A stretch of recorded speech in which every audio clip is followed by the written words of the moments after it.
GT3 racing is currently probably the biggest form of endurance racing. More accessible than hypercars, yet more professional than the GT4s.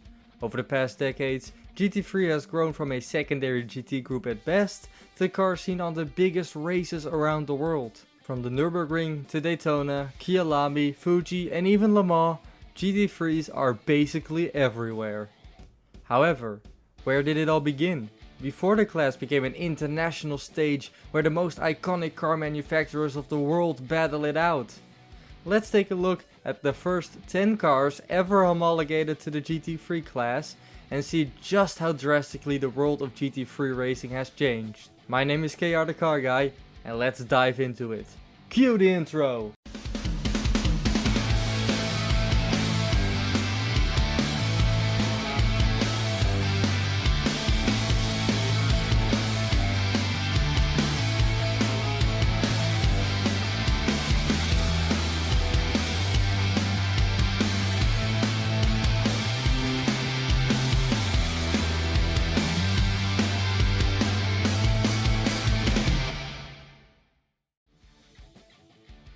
First, some basic history. GT3 cars were first introduced as a way to simplify the GT racing scene of the early 2000s. At that time, you mainly had GT1 and GT2, both of which were expensive as hell and becoming increasingly less accessible for both manufacturers and private teams. SRO Group head Stefan Rattel, who promoted the FIA GT series with those big expensive GT cars at the time, first introduced the concept in 2005.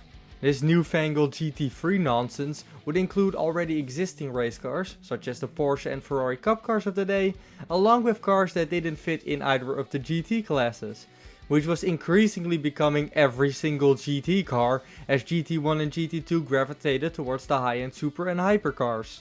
The category was heavily derived from the already existing GT3 cars, which had raced in British GT, but these two formulas have no technical relation. Initially, the GT3s were envisioned to be sprint cars only, with the GT1s and GT2s taking the big endurance races. However, that would change as the years went by and more manufacturers switched to exclusively running GT3s. However, we're not at that point yet.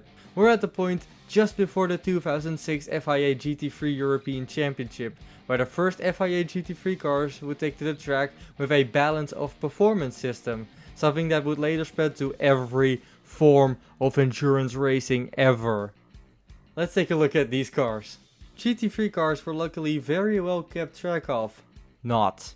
However, for now it's relatively easy. Every GT3 has its own homologation number going from GT3001 to GT3058. So it should be easy, right? Here goes nothing.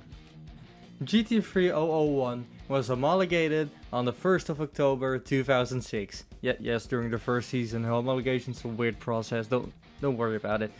Now, you might think this was some massive manufacturer that we still see, like BMW, Mercedes or Lamborghini. But no, the first ever GT3 car was the Maserati Coupe Grand Sport Light. Maserati, which as of 2024 has not run a GT3 car in nearly a decade, beat manufacturers like Ferrari and Aston Martin to the punch. It was a modified version of the already existent Trofeo version of the Maserati Coupe, and unsurprisingly not very spectacular. The only really notable thing about their performance was that the singular Maserati in the FIA GT3 series was operated by AF Corse, who of course nowadays runs the Ferrari hypercars among others. Powered by the Maserati 4.2 liter V8, this car was really nothing to write home about except for it being first. An awesome record, and unfortunately really doesn't mean that much. Luckily, GT3002 was a lot more successful. Homologated on the same day, the Dodge Viper Competition Coupe was introduced into GT3 racing with a lot more support. 3 Vipers would take to the track and nearly win the initial FIA GT3 championship.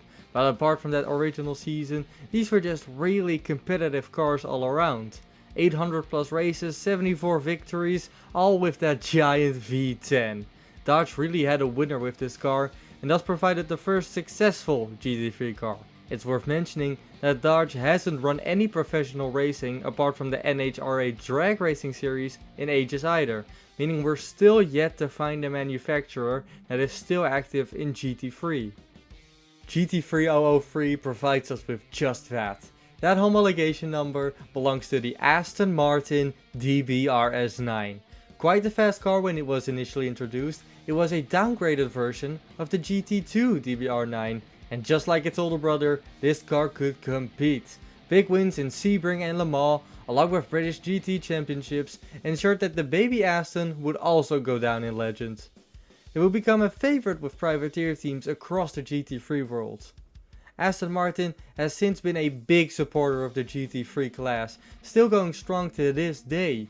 The DBRS9 was eventually replaced with the original V12 Vantage GT3, and since then every new generation of Vantage has gotten a GT3 car, all of which have been very successful.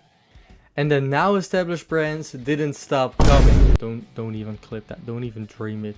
GT3004 would go to Lamborghini, who rocked up with the Gallardo LP520 GT3, the first of these cars to actually have GT3 in the name.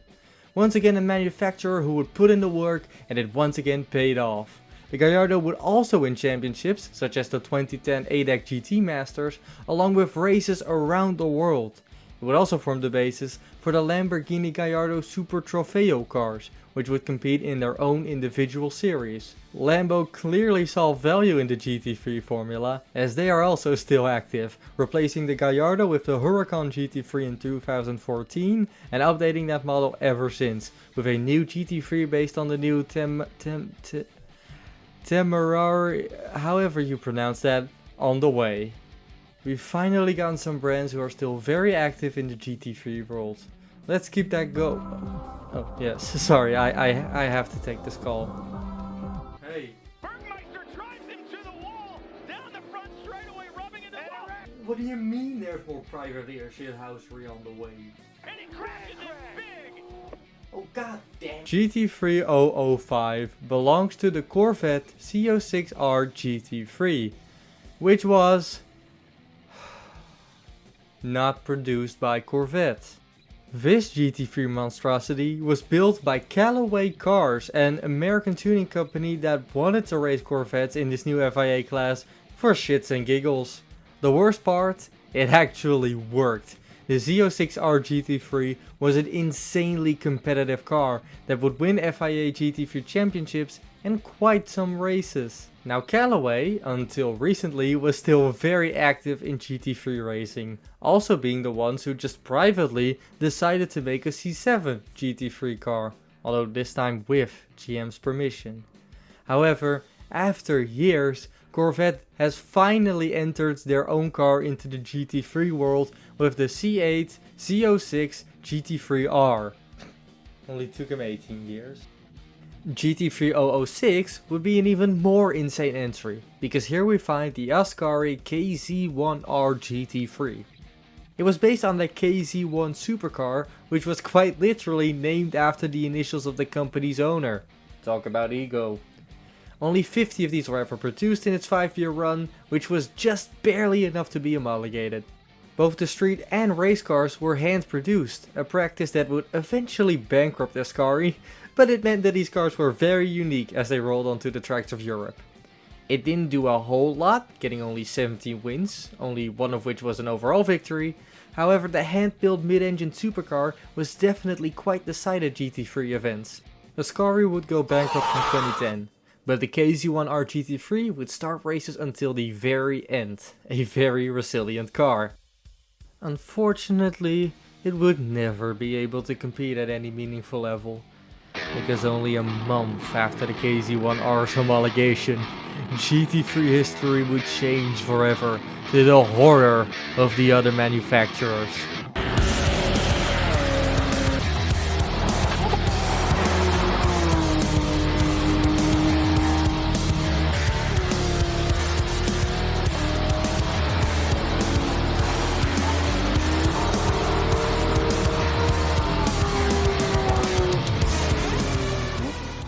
GT3007, the Porsche 911 GT3 Cup.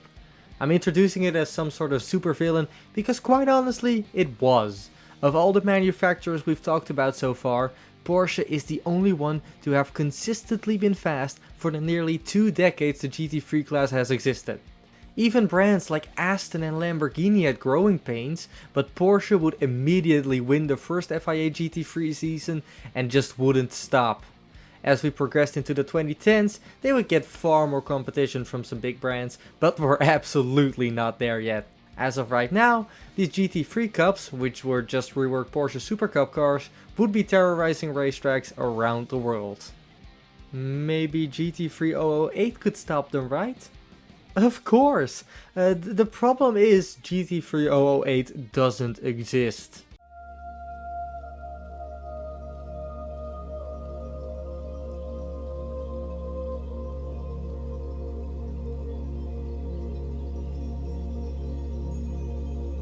Existence is a lie. I am forced to wander these birds' paths forever, seeking GT3s, yet never finding any. Well, technically speaking it did. See, GT3 008 would have been the Venturi GT3 heritage. The Venturi brand, up until that point, had basically been dead since 2000 after building some amazing Grand Tours throughout the 80s and 90s that just weren't profitable. However, with the GT3 category being based on one-make racing series like the Porsche Super Cup, and Venturi having hosted such a series in the 90s, they decided to give GT3 a shot. By some miracle of God, the Venturi was greenlit and homologated, sporting a 4.2 liter Audi V8 and the hopes and dreams of the entirety of France. The car would never even see a green flag. The team initially had a contract with JMB Racing to run 3 Venturis in the FIA GT3 series, but the car got delayed and delayed until it was replaced by something stronger, faster, better in every way. The revolution is now. No Germans, French, or Americans will stand in their way. Venturi will be shoved aside. Porsche will be shivering with fear. It's time to release the beast.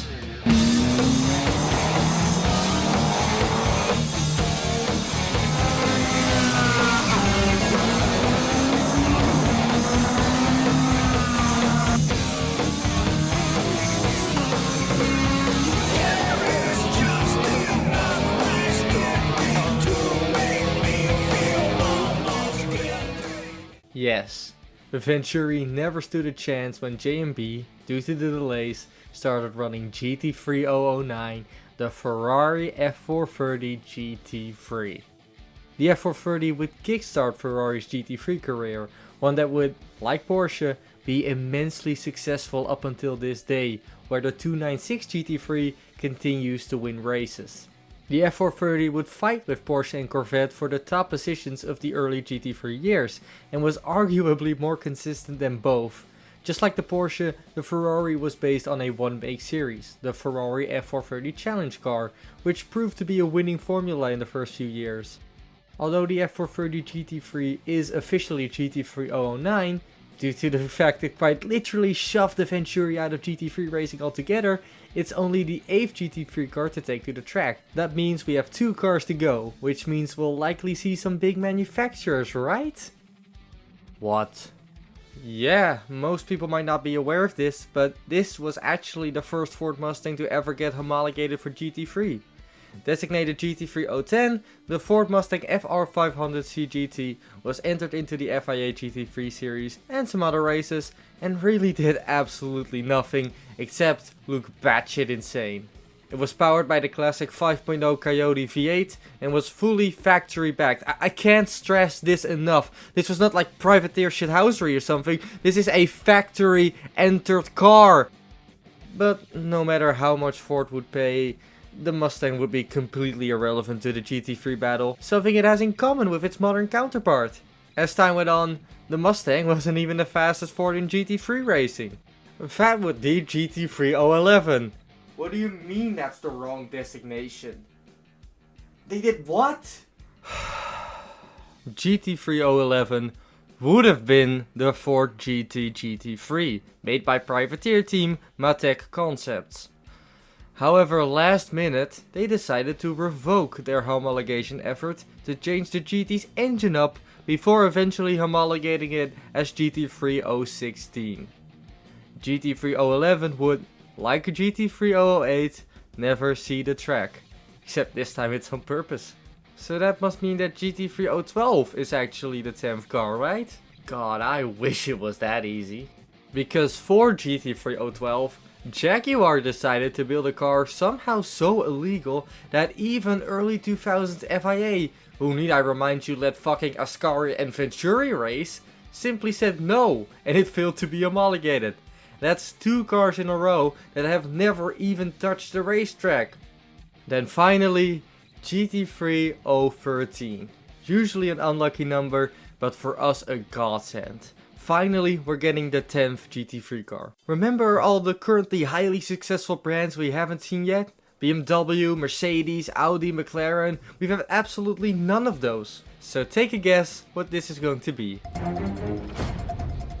Wrong, it's the Morgan Aero 8 GT3. I give up. I can't fucking do this anymore. Actually, that's unfair. The Aero 8 GT3 was not the least successful GT3 car ever. At this point, Morgan was owned by BMW, meaning they had some industrial power to lean on. Coupled with a big German V8 and its rather interesting handling characteristics, and the Aero 8 did actually manage to win some races surprisingly. It was never a top manufacturer, but you could never entirely count them out. Just compare the absolute insanity of the cars we just saw come by with the state of GT3 racing today. The class was way more primitive and the FIA allowed a lot more wild cars to take to the track, as well as the glaring exception of some of the fastest GT3 bands ever. BMW has been mopping up records, Audi revolutionized GT3 racing forever, but we'll get there when we get there. Mercedes produces some of the strongest GT3 cars in all series, McLaren relies on British GT BOP cheating, I mean, have been making some strong GT3 cars for years now. And none of those brands made it in time to be among the first 10, which is an absolutely insane thing to think about. These brands that are now established in the class were nowhere to be seen, while some of these early brands would soon become nothing but memories and old video footage. And that was it for today. I might continue this list until modern times talking about all GT3 cars ever, but that's all for another day. For now, I hope you enjoyed this video. If you're still here, thank you for watching, I really appreciate it. If you enjoyed the video, please like the video, subscribe to see more videos like this, and press the video on screen if you want to see a video YouTube personally chose for you. Thank you for watching, and I'll see you in the next video. Goodbye.